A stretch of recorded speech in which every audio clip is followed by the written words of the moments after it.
In this video, we learn how to create playlist in your YouTube channel. So first of all, log into your YouTube channel and just click on Video Manager. Now in here, click on Playlist.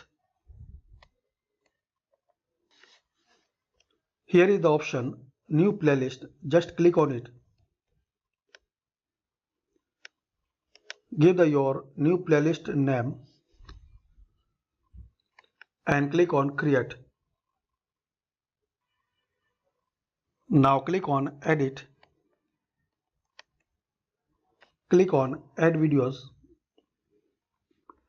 In here you will find three options for adding the video by searching URL and selecting your videos.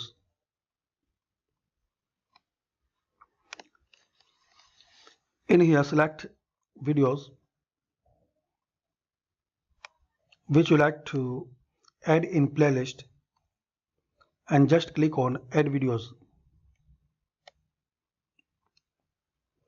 Write a short description for your playlist. So by this simple and easy method you can create playlist for YouTube.